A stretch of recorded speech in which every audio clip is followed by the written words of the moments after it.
আসসালামু আলাইকুম। আওয়ামী লীগকে নিষিদ্ধ করে বেকায়দায় পড়েছে সরকার। বিবিসি বাংলা সাক্ষাৎকারে ডক্টর মোহাম্মদ ইউনূসকে যখন বলা হয় আওয়ামী লীগ ছাড়া অন্তর্ভুক্তিমূলক নির্বাচন কিভাবে হবে, তখন তিনি বলেন যে জনগণ ভোট দিলেই, জনগণ যদি ভোট দেয় তাহলে অন্তর্ভুক্তিমূলক নির্বাচন হবে। তখন তাকে পাল্টা প্রশ্ন করা হয় যে আওয়ামী লীগের যারা সমর্থক তারা তো আওয়ামী লীগকে ভোট দিতে চায়, তাদের যদি এমপি প্রার্থী যদি না থাকে তারা তখন কাকে ভোট দেবে?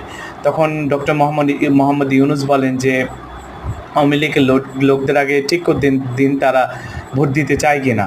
তখন আবার বিবিসি বাংলা থেকে বলা হয় তারা ভোট দিতে চায়, তারা আওয়ামী লীগকে ভোট দিবে, তাহলে কীভাবে দিবে? তখন ডক্টর মোহাম্মদ ইউনূস বলেন যে আওয়ামী লীগের যে কর্মকাণ্ড সেটা তো সাময়িকভাবে নিষিদ্ধ করা হয়েছে, এখন নির্বাচনে তারা অংশগ্রহণ করবে কিনা এটা নির্বাচন কমিশনের বিষয়। যদিও সরকারের অবস্থান এতদিন ধরে ক্লিয়ার ছিল আওয়ামী লীগকে নির্বাচনে অংশগ্রহণ করতে দেওয়া হবে না, এখন তিনি আবার এই বল নির্বাচন কমিশনের কোর্টে ছেড়ে দিয়েছেন।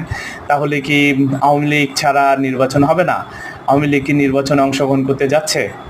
এটার জন্য অপেক্ষা করতে হবে।